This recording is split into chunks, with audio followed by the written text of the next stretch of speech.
আজকে যে ভিডিওটা স্টার্ট করতে যাইতেছি, এই মাদারজাত বেদাতি ফাটার হরিপুদ্দিনের ভাই ওই যে গান গাইছিল না, ও বন্ধু লাল গোলাপি, ও বন্ধু লাল গোলাপি কহি রইলা রে, এসো এসো বুকে রাখি দরে। এই শিল্পীর ভাই এটা হলো মাওলানা পীর সাহেব, আগুনি সার মাজারের খাদেম। স্টার্ট করেন, আপনার জিকির শুরু করেন। আল্লাহ কেল্লা বাবা আল্লাহ আল্লাহ আশা ছিল তোমায় লইয়া বাঁধব সুখের গৌর কে। আল্লাহ কেল্লা বাবা, এটা কিরম আজ রে? আবার কথা আশা ছিল তোমায় নিয়ে বাঁধবো সুখের ঘর। বউ চলে গেছে নাকি? বউ কি হয়েছে? ভাবি ভাবি গেছে গা, বউ গেছে গা, এখন কেল্লারে নিয়ে সুখের ঘর বান্ধি। জাগার মধ্যে একটা থাবো দিমু, সুপারি গোটা দুটা উড়ে চলে যাবো একবারে গাছে। মাথাটা নষ্ট করিস না, পুরান পাগলে ভাত পায় না, নতুন পাগলের আমদানি। বাংলাদেশে এত পরিমাণ মাজার পূজারি বাড়া যাইতেছে, আমি রিয়াকশন দিতে দিতে হরান হয়ে যাইতেছি, তুই আবার নতুন পাড়া বাইরেছ। আচ্ছা, তোর জিকির শেষ কর আগে, জিকির আগে শেষ কর, এরপরে তোর যে জায়গায় বাস দেওয়ার দরকার দিতে আসছি, চিন্তা করিস না, ভালোই দিব না, বকাবাজি করবো না, ডরাইস না। আশা ছিল তোমায় লইয়া বাঁধব সুখের গৌর মারহাবা আল্লাহ আল্লাহ কেল্লা বাবা আল্লাহ আল্লাহ আশা ছিল তোমায় লইয়া বাঁধব সুখের গৌর মারহাবা।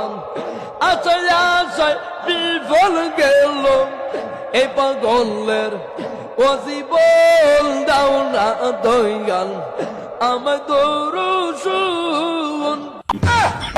এক কথায়, যাদের চোখে কোনো লজ্জা নাই, যাদের চোখে কোনো শরম নাই, যাদের কোনো ইসলামিক জ্ঞান নাই, হেরাই হলো মাজার পূজারি।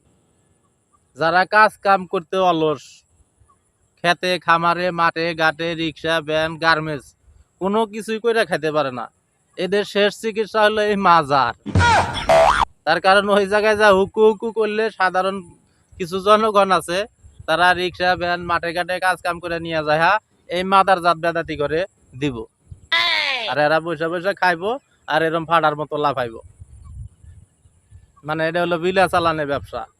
এই ব্যবসাটার নিকে এখন মনে বাংলাদেশ ভাঙ্গিয়া পড়ছে এই মাদার জাত বেদাতিরা। এগুলো আবার ওই যে পূর্ব দিয়াতে বেশি, মানে যে দেশে আমাদের নবী ছিল, ওই দেশে যেরকম এখন পৃথিবীর মধ্যে সব থেকে বড় দালাল যেরকম আমাদের প্রিয় নবীর দেশে, সেরকম বাংলাদেশে হজরত শাহজালাল রহমতুল্লাহ আল্লাহর এলাকায় এগুলা মাদার জাত বেদাতি বেশি। যে দেশে আল্লাহর ওলি আছে ওই দেশে ভণ্ড বেশি, যে দেশে নবী আছে ওই দেশে হারামি বড়। মানে নায়ক যত বড়, ভিলেনও তত বড়, ঠিক না?